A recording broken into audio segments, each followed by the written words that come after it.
ಬಾವಿಗೆ ಬಿದ್ದಿದ್ದ ಜಿಂಕೆಯನ್ನು ರಕ್ಷಿಸಿದ ಅಗ್ನಿಶಾಮಕ ಸಿಬ್ಬಂದಿ.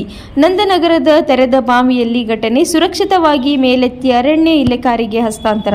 ಹುನ್ನೂರು ಪಟ್ಟಣದ ಹೊರವಲಯದ ನಂದನಗರದಲ್ಲಿ ತೆರೆದಿದ್ದ ನೀರಿನ ಬಾವಿಗೆ ಬಿದ್ದ ಜಿಂಕೆಯೊಂದನ್ನು ಹನ್ನೂರು ಅಗ್ನಿಶಾಮಕ ಸಿಬ್ಬಂದಿ ಸುರಕ್ಷಿತವಾಗಿ ರಕ್ಷಿಸಿದ್ದಾರೆ.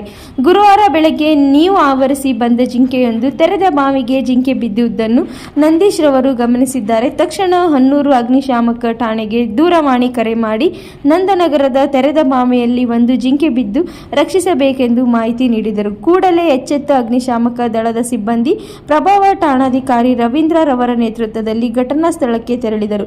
ಸಿಬ್ಬಂದಿಗಳು ತಕ್ಷಣ ಕಾರ್ಯಾಚರಣೆ ಆರಂಭಿಸಿ ಜಿಂಕೆಗೆ ಯಾವುದೇ ಗಾಯವಾಗದಂತೆ ಸುರಕ್ಷಿತವಾಗಿ ಬಾವಿಯಿಂದ ಮೇಲೆತ್ತಿದ್ದರು. ನಂತರ ಜಿಂಕೆಯು ಮುಂದಿನ ಕ್ರಮಕ್ಕಾಗಿ ಅರಣ್ಯ ಇಲಾಖೆಯ ಅಧಿಕಾರಿಗಳ ವಶಕ್ಕೆ ಒಪ್ಪಿಸಲಾಯಿತು. ಕಾರ್ಯಾಚರಣೆಯಲ್ಲಿ ಪೇರೆನಾಗಯಂ, ಜಯಪ್ರಕಾಶ್, ಅಶೋಕ್ ನಾಗಪ್ಪ ಸೇರಿದಂತೆ ಅಗ್ನಿಶಾಮಕ ದಳದ ಸಿಬ್ಬಂದಿ ಪಾಲ್ಗೊಂಡಿದ್ದರು. ಸಿಬ್ಬಂದಿಯ ಈ ತ್ವರಿತ ಕಾರ್ಯಕ್ಕೆ ಸ್ಥಳೀಯರಿಂದ ಮೆಚ್ಚುಗೆ ವ್ಯಕ್ತಪಡಿಸಿದರು.